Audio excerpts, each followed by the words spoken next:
Marcos,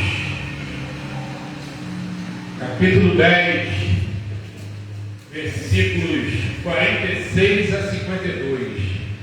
Marcos, capítulo 10, dos versículos 46 a 52. Mais uma vez, agradecer ao pastor Alex pelo convite, pastora Letícia, pastora Marta, todos os membros dessa casa. Estou também com minha esposa, com a irmã minha, Deus abençoe. Todos acharam? Todos acharam? Amém. Olhei aqui. E foram para Jericó. Quando ele saiu de Jericó, juntamente com os discípulos e numerosa multidão, Bartimeu, cego mendigo, filho de Timeu, estava sentado à beira do caminho, e ouvindo que era Jesus, o Nazareno, pôs-se a clamar: Jesus, filho de Davi, tem compaixão de mim. E muitos o repreendiam para que se calasse, mas ele cada vez gritava mais: Filho de Davi, tem misericórdia de mim. Parou Jesus e disse: chamai-o. Chamaram então o cego, dizendo-lhe: tem bom ânimo, levanta-te, ele te chama. Lançando de si a capa, levantou-se de um salto e foi ter com Jesus. Perguntou-lhe Jesus: que queres que eu te faça? Respondeu o cego: mestre, que eu torne a ver. Então Jesus lhe disse: vai, a tua fé te salvou. E imediatamente tornou a ver e seguiu Jesus a estrada afora. Podemos assentar. Glória a Deus por essa palavra.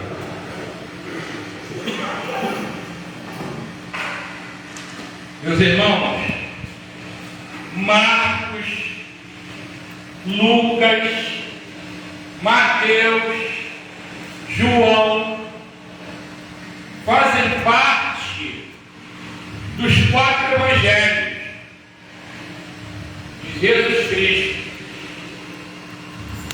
A palavra evangelho significa boa notícia, boa nova. Porém, Marcos, Lucas e Mateus fazem parte dos evangelhos sinóticos.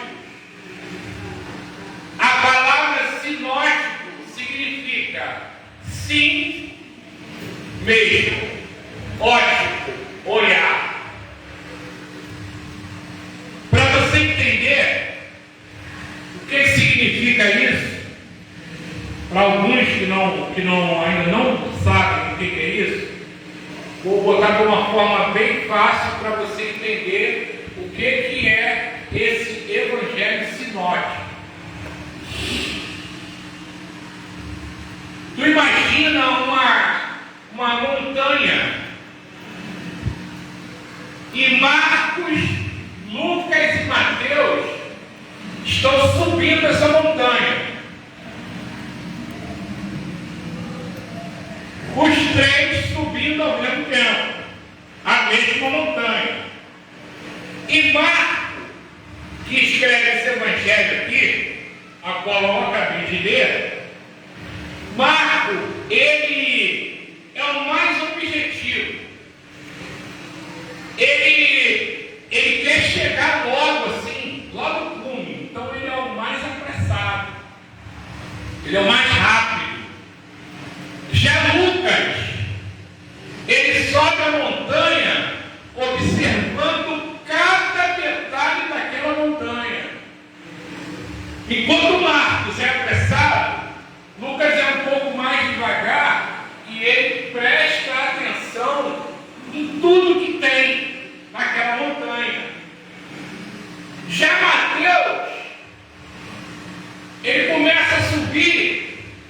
Mas ele é meio curioso.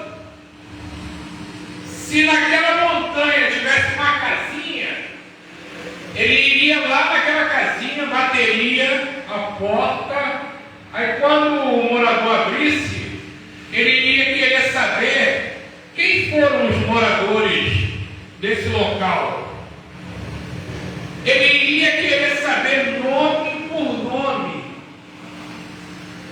Ele queria saber, assim, a história daquela localidade, do começo ao fim. Assim é descrito os evangelhos sinóticos. Se você olhar aí, o evangelho de Marcos é um evangelho que parece ser feito às pressas, é rápido, é objetivo, é ação o tempo todo. Jesus em ação o tempo todo. Já o evangelho de Lucas, ele é mais detalhista. Se você começar a ler o evangelho de Lucas, você vê que tem muita coisa que passa desapercebido por Marcos, mas não passa desapercebido por Lucas, por ele ser aquele tipo de pessoa que observa tudo. Já Mateus, no evangelho de Mateus, você vê que ele se inicia com a genealogia de Jesus. Ou seja, ele quer saber a coisa lá do começo até onde chegou. Entendeu? Por isso que ele para e bate naquela casinha. Moço, quem foi o primeiro morador daqui? Só pode me dizer por quantas pessoas? Entenderam? Eles têm o mesmo objetivo. Qual é o objetivo dos três? Chegar no cume, que é o topo da montanha. Porém, eles falam dessa caminhada de modo diferente. Eles expõem aqui de forma diferente. Você percebeu que o objetivo é o mesmo, o cume é o mesmo, o caminho é o mesmo. Os três, eles falam da mesma aventura, só que de pontos de vista diferentes. O evangelho de Marcos é o primeiro evangelho a ser escrito. E a Bíblia, ela nos dá uma direção de quem foi Marcos e como ele surgiu no contexto bíblico. Existem comentários bíblicos dizendo que o livro de Marcos, ele é o livro mais importante da humanidade, porque ele é o primeiro livro que conta a história de Jesus Cristo.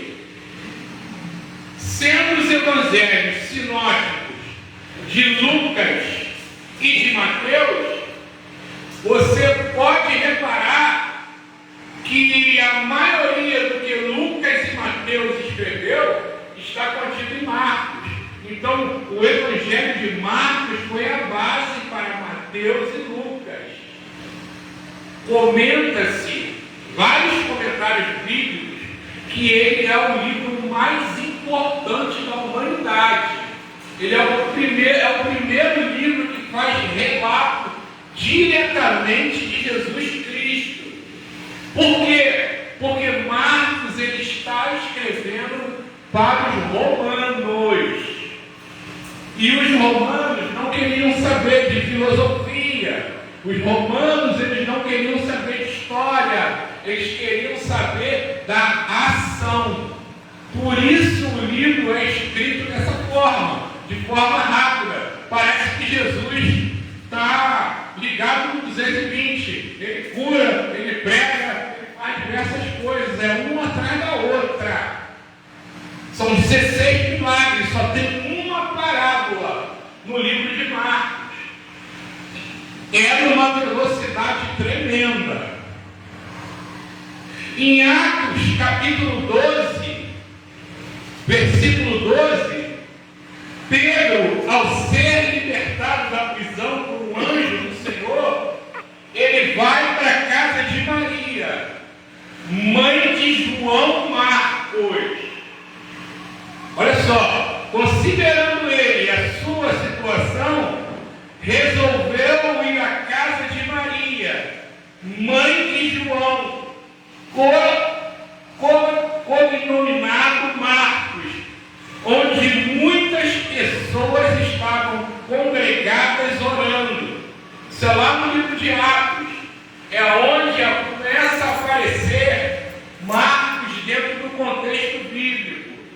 Dizem também que Marcos, quando Jesus está no Getsemane e vai ser preso, Marcos é aquele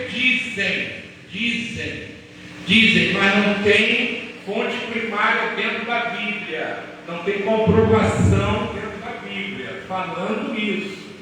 Ele relata, mas não tem nada comprovado, que quando Jesus estava no Getsemane e ele vai ser preso, tem um jovem que sai correndo e deixa o linho, o pano de linho cair e ele sai correndo nu. As pessoas associam isso a Marcos, mas não tem nada comprovado na Bíblia. Não tem fonte primária dentro da Bíblia. É só uma suposição. Marcos, ele cresce em uma família com condições financeiras. Perceba que a casa da sua mãe era um local onde muitas pessoas estavam congregadas e orando. E Marcos, ele estava inserido diretamente em todos os fatos que aconteciam aonde? Naquela casa. Provavelmente,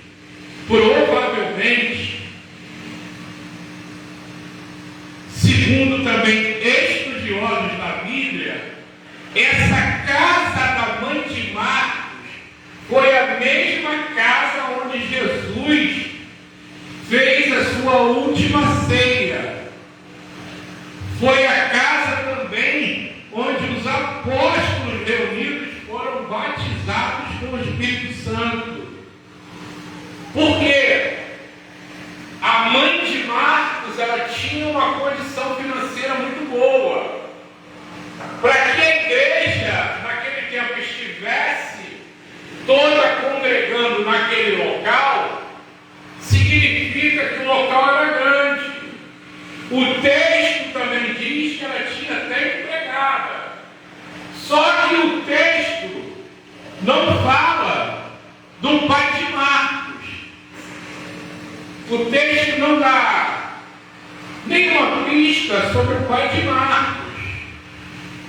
Acredita-se também que aquele jovem que vem trazendo um cântaro de água seria Marcos. Mas também não tem nada comprovado, é só suposições. Não tem fonte primária. Qual é a nossa fonte primária? A Bíblia. Se não tiver na Bíblia, a gente não tem como comprovar. Aí é uma exegese, né? Exegese. Não é uma exegese. Está trazendo de fora para colocar dentro do texto, coisa que não existe. Veja, aí eu já começo a abrir um parênteses. Veja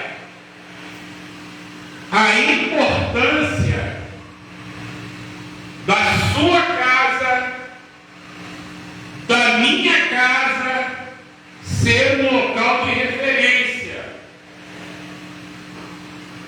Eu não posso ser uma coisa aqui e lá na minha casa, onde eu sou cercado por várias pessoas que estão ao meu entorno, e essas pessoas me veem sair bonitão rapidão, igual o menino sair agora, né? Com a blusinha, ele já sabe até que eu vou pregar. Com a blusinha, todo mês que eu saio, para pregar. Aí, se aqui, na igreja, no púlpito, eu sou uma coisa, e chega lá em casa, eu sou outra totalmente diferente, provavelmente aquela pessoa que está ao meu redor, porque a gente saiu agora, tinha um monte de gente na rua, porque tem jogo, e fica, eles bebendo, tomando gelo, o problema deles, é a escolha deles, entendeu? Então eles vão olhar assim, pô, meu irmão, todo mês aquele camarada ali sai, vai pregar, vai para a igreja, ela bota a Bíblia debaixo do braço, mas aquilo não vale nada. Aquilo não representa o Deus que ele bota da boca para fora. Aqui em cima, aquele camarada ali não representa aquele a qual ele serve. Entendeu? Por isso a importância de eu e você sermos exemplo. Temos que dar exemplo. Aqui e principalmente na nossa casa. Porque se eu morri e Cristo vive em mim, eu não dou exemplo de mim. Eu dou exemplo daquele que está em mim. Está entendendo?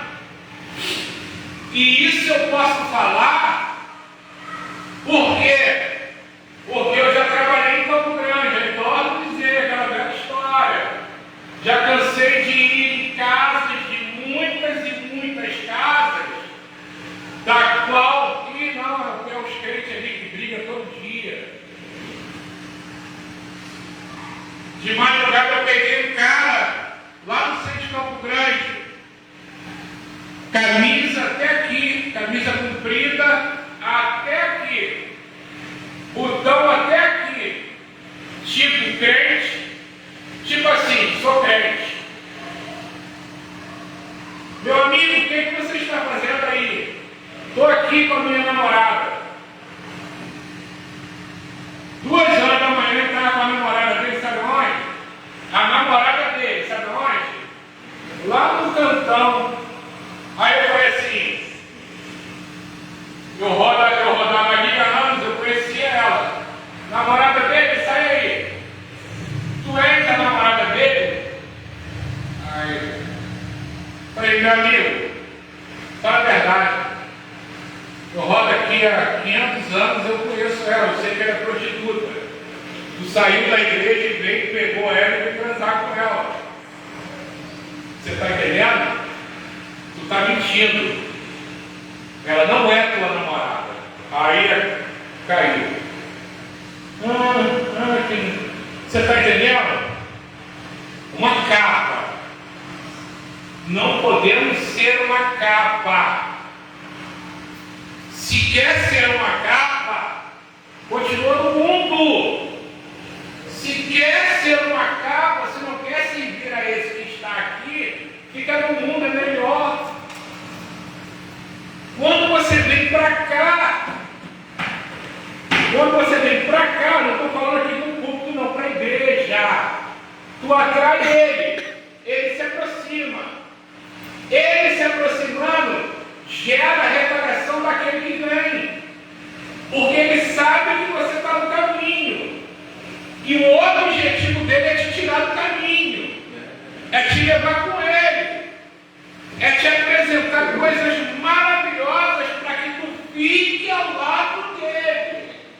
Você está entendendo? Precisamos ser vistos não só na igreja, mas onde moramos, no entorno da nossa comunidade, como pessoas que representam aquele que mora dentro de nós, porque morremos. Agora o Espírito Precisamos dar esse exemplo. Marco também era primo de Barnabé. E Marco, ele participou da primeira viagem missionária de Paulo. Só que aconteceu um fato. E navegando de barcos, Paulo e seus companheiros dirigiram-se a Perge da Panfilha. João, porém, apartando-se deles, voltou para Jerusalém. Veja que Marcos, no início, o nome dele, antes desse evangelho, era considerado o quê? João Marcos. Então, em diversos momentos do texto, você vai ver eu falando em João, Marcos e Marcos. Preste atenção. Quando eu falar de João Marcos, eu estou falando do início, do começo, lá da onde se iniciou a coisa. João Marcos, ele participou de eventos importantes. João Marcos, ele estava entre os melhores. João Marcos também aceitou o convite de servir como auxiliar de Paulo e Barnabé. Só que João Marcos, ao sair da zona de conforto, que a sua casa lhe proporcionava, ele até começa bem, aceitou o convite, ajudou, participou, mas na hora de ir mais fundo, ele pula do barco. Veja, João Marcos tem tudo. João Marcos tem uma oportunidade maravilhosa. Ele está inserido no meio onde aconteceu tudo.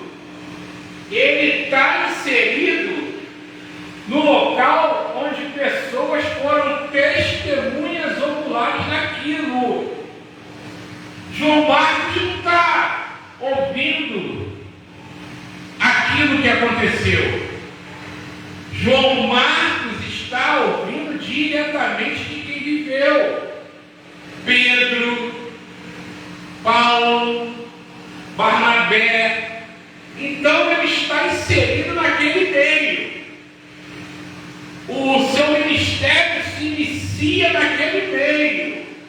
Mas só que em um determinado tempo, quando ele é chamado para mergulhar mais fundo, ele pula do barco. Ele pulou do barco, segundo o texto. Ele pula do barco. Veja como Deus não erra quando chama alguém. Marcos, ele foi chamado para ser auxiliar de Paulo e Barnabé. Só que Paulo é chamado ao enfrentamento, bater de frente, ir aonde ninguém foi. Mesmo assim, Deus não descarta a utilidade de João Marcos dentro do reino. Independentemente de onde você esteja inserido, Paulo, em outros momentos, ele até rejeitou João Marcos numa outra viagem missionária. E com isso, houve um racha entre Paulo e Barnabé. Por quê? Porque Paulo não queria mais estar ao lado de Barnabé, porque ele sabia que Marcos iria para o lado do barco. Marcos até começa a caminhar. Marcos vai acompanhando. Marcos, tenta. Tal. Mas quando a coisa aperta, quando Marcos é chamado, quando João Marcos é chamado para mergulhar fundo, ele pula fora. Ele corre. Aí não tem como. Barnabé está caminhando. Está lá. Paulo está caminhando. Aí João Marcos, sabe o que ele faz? Dá uma meia volta, vou ver. Preste atenção. Ele está entre os melhores. Ele não está com qualquer um não, cara. Ele está entre os melhores. Ele pode aprender dos melhores. Quem aqui, se tivesse que fazer um concurso público de alguma coisa, você queria estudar com o melhor ou com o pior? Com o melhor. Eu quero estudar com o melhor, porque o cara é bom. Eu quero ir lá naquela professora que ela é a melhor, ela é a boa. Todos vão querer aquele. Só que João Marcos mete o pé. Ele dá um Michael Jackson. Na hora de ir fundo, ele corre. Aí sabe o que acontece? A chamada dele, o trabalhar de Deus na vida dele, vai ficando cada vez mais difícil. Por quê? Porque quando a gente se aproxima daqui, da luz, a claridade, ela nos ilumina. Nós viramos, como se diz, nós viramos um alvo para Satanás. Satanás que está em trevas, quando vê João Marcos brilhando, ele se aproxima. João Marcos, pô, cara, vai não, cara. Fica aí vendo futebol, João Marcos. Pô, vai lá domingão, João Marcos. Ô, João Marcos, tu vai lá acompanhar tua esposa, João Marcos? Pô, vai não, cara, fica em casa. Ele atrasa cada vez mais o seu processo dentro daquilo que Deus quer para a vida dele.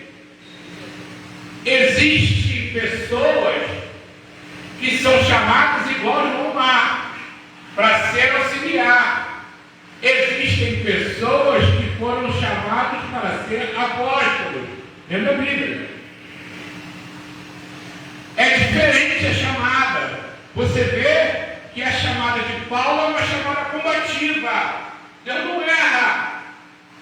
Da mesma forma que Saulo era terrível perseguindo os cristãos, ele seria terrível também representando o Senhor, porque ele não teria limites. Está entendendo? Deus não erra na chamada, não. Deus não erra na chamada, não. Tem muito Paulo, tem muita gente aqui dentro que acha que é Pedro, mas na verdade é João Marcos. Tem Pedro aqui dentro que bate no peito e fala: eu sou Pedro. Mas Pedro não fugiu da chamada. Pedro morreu de cabeça para baixo para não morrer igual ele. Pedro, errando ou acertando, estava com ele. Pedro, tu me negarás 3 vezes, mas ele foi lá atrás dele. Ele não correu da chamada. Ele foi até o final. Tanto é que foi martirizado em Roma. Marcos, o escritor desse evangelho, era tido como Pedro, como filho, apesar de não ser apóstolo. Marcos escreve o evangelho de Marcos pela narrativa de Pedro. É Pedro quem dita e Marcos que escreve. Você pode olhar pelo livro e comparar com o temperamento de Pedro, que é tudo apressado, afoito. A narrativa do livro é afoita, é apressada, é ação. Mas Pedro não fugiu da chamada. Pedro não correu da chamada. Pedro é afoito, apressado, fala besteira, não quer, mas não fugiu da chamada. Talvez tem gente aqui achando que é Pedro, porque todo mundo quer ser Pedro, né? Pedro se destacou bastante, fez coisas, né, que chamaram a atenção, né? Senhor, eu posso ter contigo, andou né? Ele era um cara que chamava a atenção. Aí as pessoas acham, por ter um temperamento parecido com o de Pedro, não, eu sou igual Pedro, mas olha só, Pedro não fugiu da chamada. Pedro estava com ele o tempo todo. Pedro ia onde ele ia. E no final da sua vida, Pedro, tu vai ser crucificado igual o teu mestre, igual o teu líder, igual o teu salvador. Ele fala, não, eu não sou digno de morrer igual a ele. Me crucifica de cabeça para baixo, porque eu não sou digno de morrer igual a ele. Presta atenção. Preste atenção no contraste. Enquanto João Marcos, filho de Maria, com condições financeiras para a época e que até a empregada tinha, a Bíblia não faz referência de seu pai. Dizem, pelo nome, lembra aquela situação que eu preguei aqui pelo nome? João Marcos, era um nome composto, era um nome hebraico e um nome latino. Presume-se que, eu não posso afirmar para você, presume-se que o pai de João Marcos, ele era de cidadania romana, porque João era um nome hebraico, mas Marcos significava o rei da guerra. Marcos significava o rei da guerra. Então é um nome composto, hebraico e latino. Presume-se que o pai dele era de cidadania romana. E também, né, quando acontecem essas coisas dentro da casa de Maria, que o pai de Marcos já não estava, já tinha falecido, que ela era uma viúva. E isso comprova o que Lucas diz com relação a quem bancava o ministério de Jesus. Eram as mulheres que bancavam o ministério de Jesus. Jesus era bancado, o seu ministério era bancado por várias mulheres. Aí, naquela época lá, eles davam pouca importância em mulheres. Mas eles não colocaram na Bíblia que quem bancou financeiramente o ministério de Jesus foi as mulheres. Eles não colocaram na Bíblia que as mulheres foram até o final com ele. Porque eles ficaram com medo na crucificação. De quando Jesus foi crucificado, as mulheres estavam com eles. Com as mulheres. Então, fala-se muito dos apóstolos, mas falaram-se muito pouco das mulheres. E as mulheres foram muito mais homens que muitos apóstolos aqui. Porque elas foram até o final. Elas bancaram financeiramente o ministério de Jesus. E na principal hora que ele foi crucificado, foram as mulheres que estavam ali. Somente João estava. Bom, eram 12 mais 70, cadê esse povo? Meteu o pé. Ficou com medo do romano pegar. Ah é? Tá junto? Vai botar você nessa coisa aí. Botar você você, vou empurrar você nessa bola aí também. Aí você vê, olha só, eu estou dando uma introdução desse livro de Marcos, e eu não tem como eu falar, o livro é tão rico que não tem como eu falar do livro de Marcos de uma vez só. Eu estava vendo o vídeo daquele pastor Hermano Lopes, ele falou que levou 41 dias para expor o livro de Marcos. Aí o Murtão vai conseguir expor em uma hora só, né? Não tem como. Então, o que a gente vai fazer? A gente não vai dentro da introdução do livro de Marcos até o final. Eu vou pular para que a gente vá aquilo que Deus mandou fazer, entendeu? Mas é bom você conhecer um pouco do livro. A Bíblia não faz referência do seu pai, né? Falando de João Marcos. Agora, já o cego mendigo aparece no contexto como filho de Timeu. Olha só, nem o seu verdadeiro nome foi falado no Evangelho de Marcos. Por quê? Bar significa filho de, Bartimeu, filho de, entendeu? Esse cego a qual eu li o texto, o Marcos ou o Paulo, Pedro, não teve nem a preocupação de saber o nome daquele rapaz. Para tu ver como o Evangelho é tão rápido, que era uma coisa importante, né? Era um milagre de Jesus. Parado, pergunta o cara, rapaz, como é que é o seu nome? Não, ele conta que era Bartimeu, filho de Timeu, entendeu? Ele era como se fosse uma pessoa que não existia, não tinha nome. Ele era conhecido por ser filho de Timeu.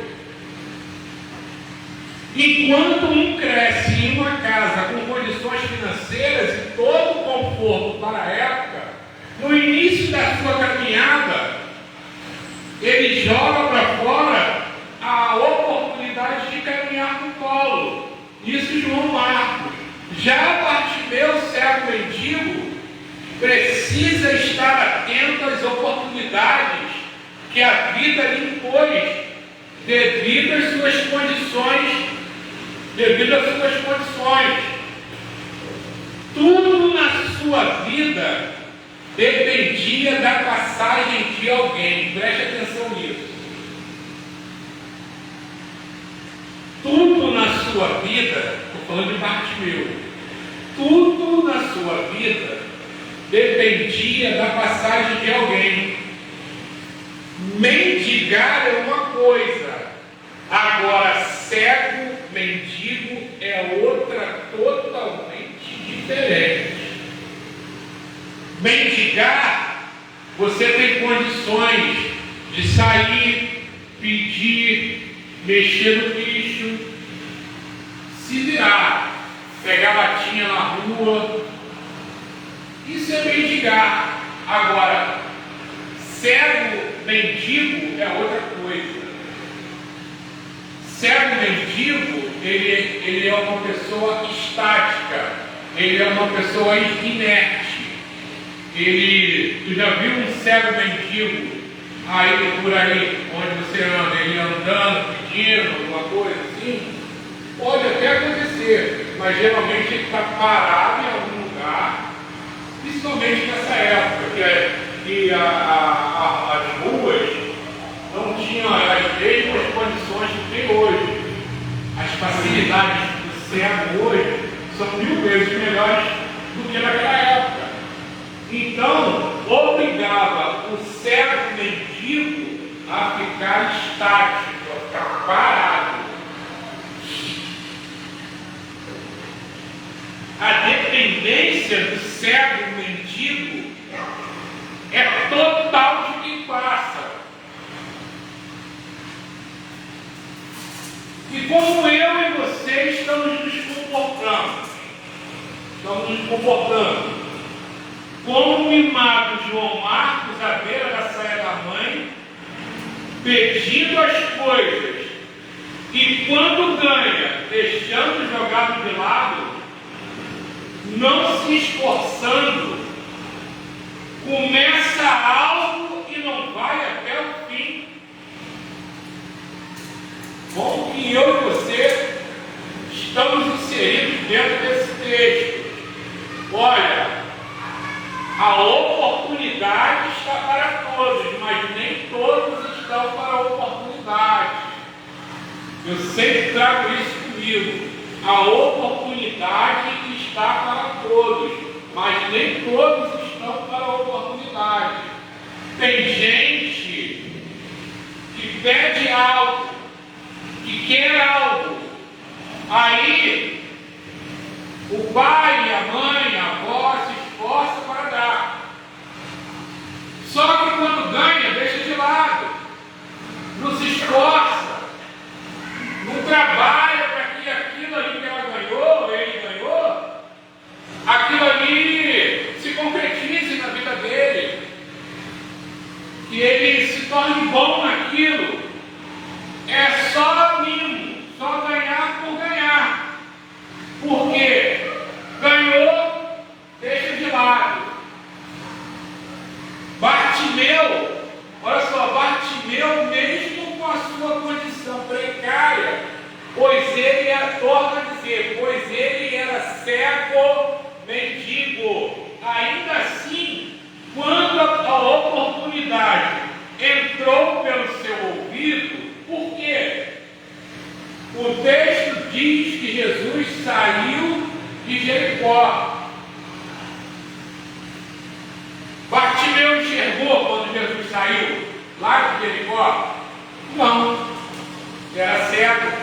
Então a oportunidade de Bartimeu entrou pelos ouvidos. Bartimeu, a oportunidade, ela não surge, ela entra pelos ouvidos.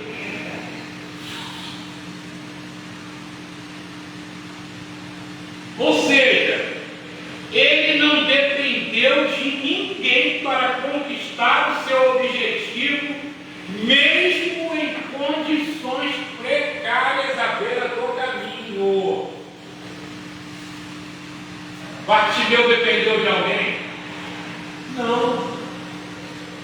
Bartimeu, alguém teve que ir lá, Bartimeu, acorda aí, Bartimeu, está vindo Jesus? Não. Bartimeu estava à beira do caminho, mas atento, ouvindo.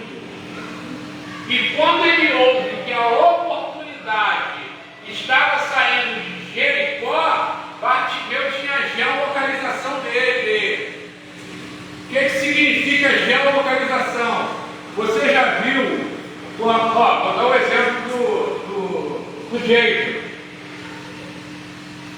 Ele trabalha com van. Ele não tem um ponto de onde ele sai. Não é isso? Ele é a geolocalização dele. Ele tem um ponto. O jeito, a van do jeito. Onde que é? Não, a van do jeito sai lá de Campo Grande. Essa é a geolocalização do jeito. Então, Bartimeu, ele tinha a geolocalização de Jericó. Ele se colocava, mesmo sem enxergar, ele se colocava perto de quem passava. Por isso ele estava à beira do caminho, porque ali era o caminho onde as pessoas passavam. Ele, sabidamente, ele não vai, ficar, por exemplo, o jeito, lá em Campo Grande, eu não vou ficar aqui na estrada de Nariz esperando, se ele não passa aqui. Eu vou onde a banda ele passa. Você está entendendo? Essa era a geolocalização de Bartimeu. Ele fica onde as pessoas passavam. E ele ouve que saindo de Jericó vinha alguém. Vinha alguém que passa o tempo todo. Vinha alguém que tem que passar o tempo todo. Vinha alguém que passa todo dia. Vinha alguém que você mesmo enxergando não consegue ver. Ele passa todo dia por você. Ele está o tempo todo passando. Mas as pessoas, aqui, se ele está passando por ali, olha o que as pessoas estão fazendo, Meu Deus, hein? E isso até dentro da igreja. Ele passa o tempo todo. Ele passa o tempo todo. Os milagres de Jesus, as histórias mais bonitas de Jesus foi com ele passando. Ele passa e não volta não, tá? Temos que aproveitar a oportunidade de quando Jesus está passando. Aleluia!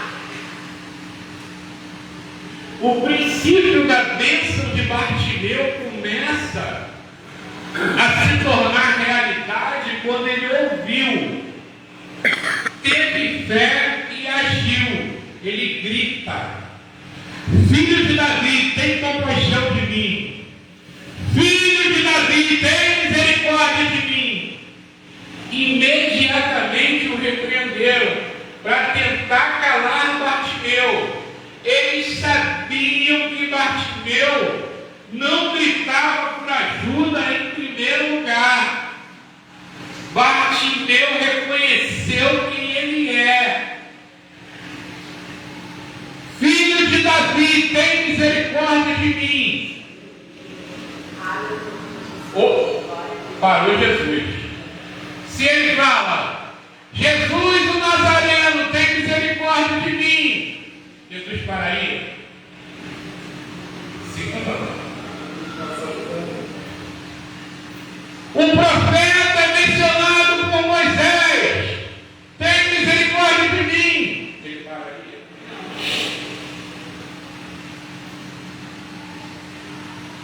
Filho de João, o carpinteiro, lá na Galileia, tem misericórdia de mim, ele pararia? Em igreja? Não. Ele vai no ponto certo. Atento. Bartimeu é certeiro. Filho de Davi, tem misericórdia de mim. Então, a bênção de Bartimeu começa a se materializar primeiramente quando ele reconhece quem ele é. Aleluia! Ele ouve que era Jesus o Nazareno, mas o reconhece público no meio da multidão como o Messias, o Filho de Deus. Por que queriam calar Bartimeu? Porque muitos que estavam ali junto, não acreditavam que Jesus era o Messias. Então, quando ele, filho de Davi, ele está falando ali, esse é o Messias a quem nós esperávamos, a quem nós orávamos. É ele, o Filho de Deus. Ele reconhece o público. Por isso chamou a atenção de Jesus. Jesus parou na hora. Aleluia, Jesus. Jesus para na hora. Aleluia. Reconhecer Jesus Cristo como Filho de Deus chama a atenção dele na hora. Meu Deus, aleluia. Aqui Jesus, na cruz. Esse aí não tem culpa de estar aí. Nós merecemos, mas esse aí não. Meu Deus. Reconhecendo que ele não era culpado, a resposta: ainda hoje estarás comigo no paraíso. Vai prestando atenção. Pedro, o que dizem de mim? O que dizem que eu sou? Que a Priscila pregou naquele dia. O que dizem que eu sou? O Elias? O Batista? O profeta? O Fábio pregou lá. Pedro. Olha Pedro. Tu és o Cristo, o Filho do Deus vivo. Aleluia. Jesus, na hora, disseste bem, Simão Barjonas, tu és pedra, sobre essa pedra edificarei a minha igreja. Pedro, agora sabe o que tu é? Tu é uma pedra viva do meu templo. Aleluia! Glória! Tu és uma pedra viva que faz parte do meu templo. Era o que Jesus falou para ele. E foi o que aconteceu. Jesus parou e mandou chamar ele. Chama ele. Chama ele, que ele foi profundo demais. Chama ele, que apesar das condições dele, ele falou em público que ninguém quer falar. Chama ele. Aí Bartimeu, olha só, pega a capa, lançando a capa de si, levantou-se num salto só e foi ter com Jesus. Meus irmãos, naquela época, os romanos padronizaram uma capa, demonstrando que aquela pessoa não dependia de esmola, por ter alguma deficiência. Era o que garantia a sua subsistência, seu sustento, a manutenção da sua vida. E ele, em um gesto de fé maravilhosa, linda demais, ele lança a capa para fora, tira a capa de si e vai ter com Jesus. Você está entendendo o que Bartimeu fez? É a mesma coisa eu ir lá na polícia militar e falar assim, não me paga mais não. Corta minha aposentadoria que eu não quero mais não. É a mesma coisa a Kátia pegar amanhã o emprego dela, assim, eu não quero mais não. É a mesma coisa a Maera pegar o estúdio dela, hoje eu não quero mais não. É no meio de subsistência dele. Ele pega e lança de si em pulo só.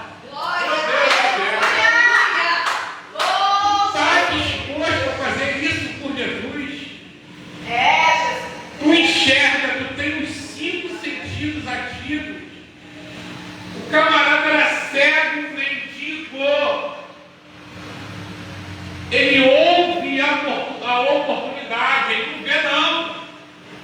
Eu e você estamos vendo a oportunidade todo dia diante da gente e a gente ainda assim não crê nela. Acha que isso é história. A oportunidade está o tempo todo passando pela gente. Porque Jesus passa. É a gente que está cego e não consegue ver. O que queres que eu te faça?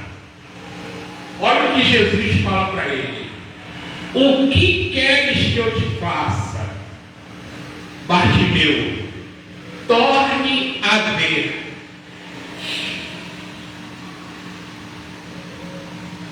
Esse torne a ver nos dá uma direção que Bartimeu não era um cego de nascença. Sim, tornou-se cego. Porque ele fala, torne a ver.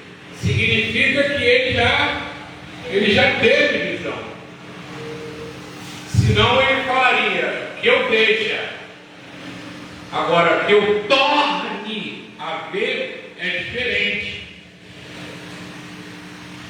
E se tornou cego em determinado momento da sua vida, da sua caminhada, da sua chamada. Agora veja como a palavra torne, ela tem 5 letras. Também, deixa eu botar uma outra aspas aqui. Também, quando eu comecei a estudar, Dizem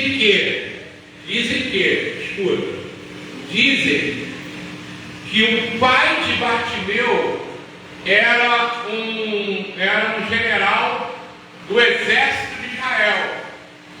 E quando Roma tomou Israel, ela cobrava impostos muito altos.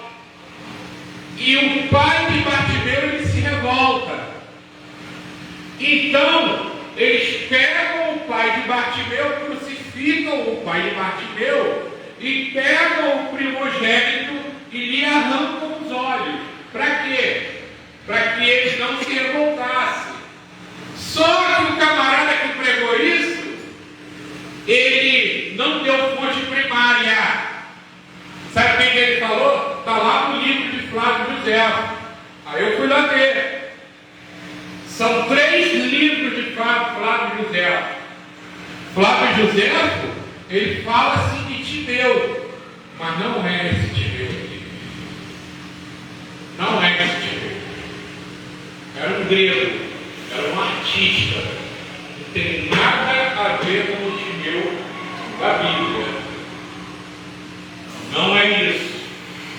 É outra, ele ficou cego por uma outra coisa que a gente não sabe. Mas isso aí, quando você escutar, pode descartar. Eu fui lá ver, são 3 livros de Flávio José. É no último livro que Flávio José fala de Timeu. Não tem nada a ver com isso aqui. Tá? Então, em algum determinado momento, essa chamada, ele ficou cego. A Bíblia, que é a nossa fonte primária, não diz o porquê. Você veja que a palavra torne, ela tem 5 letras. Davi, quando foi para a batalha com Golias, ele vai ao ribeiro e pega 5 pedras. Só que Golias, ele tinha 4 irmãos. Porém, só o mais forte entre eles se apresenta para a batalha. Foi com somente uma pedra que a fé de Davi transformou a afronta em vitória. Bartimeu, primeiro, estava no local certo para o seu milagre. Hoje, pode ser o local certo para o seu milagre. Jesus passa, e eu tenho certeza que Jesus está passando aqui. Hoje, você pode estar no local certo para o seu milagre. Segundo, Bartimeu, ele ouviu e reconheceu quem era que estava passando. O milagre de Bartimeu entrou ouvido adentro e ele reconheceu quem estava passando. A importância de você reconhecer quem está passando pela sua vida, pela sua casa, pelo seu trabalho. Terceiro, pediu dentro da base bíblica. Isso Bartimeu. Davi, 5 pedras. A fé de Davi se materializou com quantas? Com uma. Porque foi com uma pedra que ele matou o gigante Golias. Bartimeu, 5. Torne, a palavra torne tem 5 letras. Em 5 movimentos, Bartimeu conseguiu o que ele queria. O terceiro movimento de Bartimeu pediu dentro da base bíblica, filho de Davi. A importância de você ter a Bíblia como a sua base de fé e te dando a direção até do que você vai pedir ou deixar de pedir. Lembrando, Jesus, ele não nos deve nada, como a Maiara cantou. Ele não nos deve nada. mas estamos na terra. Estamos na terra. Dependemos. Jesus dependeu de dinheiro também, de mulheres para manter o seu ministério. Jesus, 100% Deus, 100% homem. Ele precisou comer. Entendeu? Eu e você precisamos comer. Eu e você precisamos de tênis, de roupa. Eu e você precisamos ajudar as pessoas quando der. Entendeu? Nós precisamos de bênção, sim. E o Senhor está aí para isso, para nos abençoar. Mas até para nos abençoar, nós temos que estar dentro da base bíblica. Pedir, dar-se-vos dá, mas dentro da base bíblica. Quarto passo, chamou a atenção de Jesus, lançou aos pés de Jesus o que lhe era mais importante aos olhos humanos, que foi a capa. Sem a capa, Bartimeu estava lascado. Sem a capa, Bartimeu morreria de fome, porque era uma regra. Era uma regra dos romanos. Eles identificavam, padronizavam as pessoas que dependiam de esmolas, de ajudas. Sem aquela capa, Bartimeu estaria morto, porque ele não receberia mais esmola. E ele era o quê? Cego, mendigo. Ou seja, ele ficava estático, parado à beira do caminho. Quinto, tornou a enxergar, e Jesus dá testemunho dele: a tua fé te curou. É Jesus Cristo que dá testemunho de Bartimeu. A tua fé. Olha só a pergunta. Olha só. O que queres que eu te faça? Jesus, ele se impactou tanto com o que Bartimeu fez, que ele manda chamar, ele para. Olha só, está lá no texto. Ele para. Tu imagina, olha só, lembra com as manifestações aí do Bolsonaro e tal, não sei o que, né? Aquilo ali é uma multidão, aquilo ali é o que estava com Jesus. Um homem gritando, teve condições de parar o Deus vivo. Deus parou e mandou chamar ele. Parou. Deus para, deixa lá, parou e mandou chamar ele. E Jesus, no final do capítulo, do que a gente leu, dá o testemunho dele: a tua fé te salvou. Tem gente aqui dentro que está enfrentando Golias e seus irmãos juntos. Tem gente aqui dentro que está enfrentando Golias e os seus 4 irmãos juntos. É a guerra que a pessoa está enfrentando, com uma única pedrinha na mão. Só que Deus me trouxe hoje aqui para lhes dizer: a tua fé eu tenho observado. A tua fé tem chamado a minha atenção. E hoje eu venho para dar visão no meio das suas guerras pessoais. Teu coração tem atrapalhado a tua visão dentro de pessoas que estão perto de você, que lutam de forma oculta para te calar, para te travar, para que o teu projeto que Deus colocou na tua vida pare.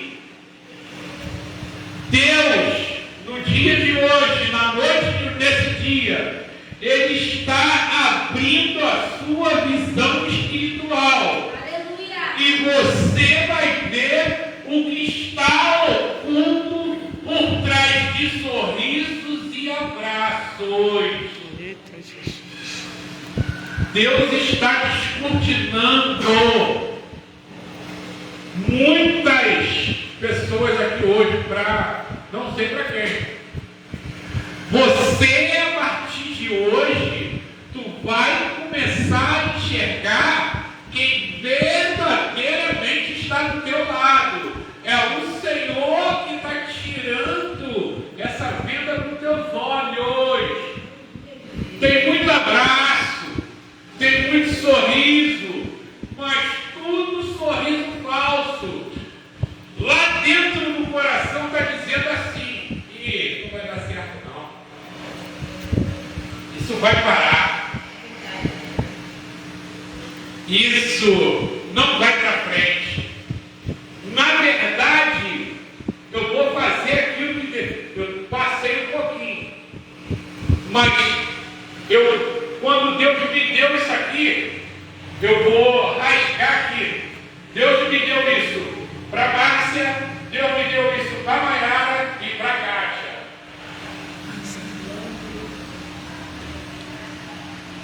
Tem muito sorriso, tem muito abraço, tem gente que está rindo para vocês, mas aqui dentro, aonde o Senhor observa,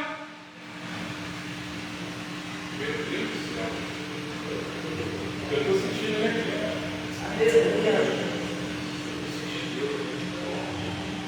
Aqui dentro, aonde só ele enxerga, está torcendo contra, está falando não vai dar certo, não consegue ver a tua prosperidade. A tua prosperidade, seja profissional, seja material, seja matrimonial, incomoda a essa pessoa.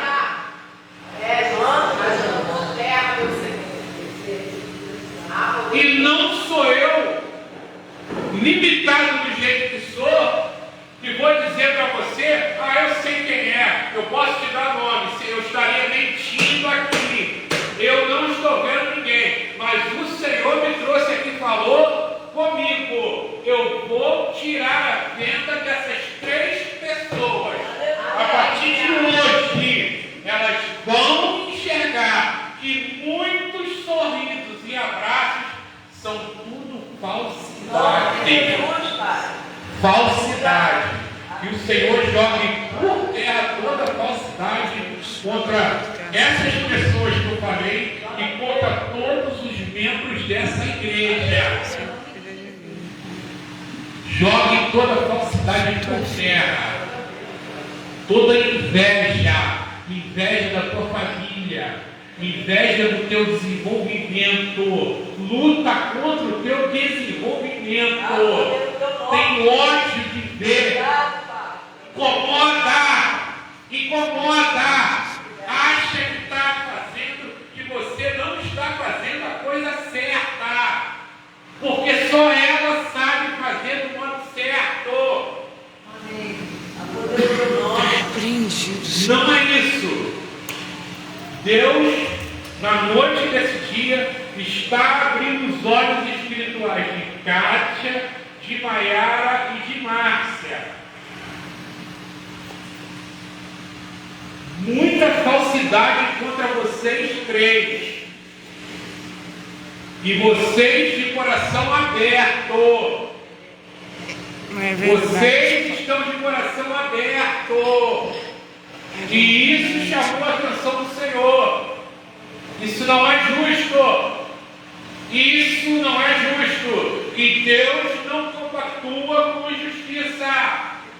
Você se doar de coração aberto, você estar presente de coração aberto e receber sorrisos, abraços e por trás ser tudo falsidade. O Senhor está jogando por terra tudo hoje. Aleluia. Bom, meus irmãos, que você tenha uma semana abençoada, que Deus continue abençoando essa igreja. Olha aproveitou a oportunidade. Bartimeu, ele pouco tinha, porque era cego mendigo. Eu e você temos nossos 5 sentidos perfeitos. Então, aproveite. Aleluia. Essa venda que está caindo nos olhos dessas 3 também cairá para o resto da igreja, no sentido de você ver quando Jesus está passando e não perder a oportunidade. Tá bom? Deus abençoe. Muito obrigado pela oportunidade.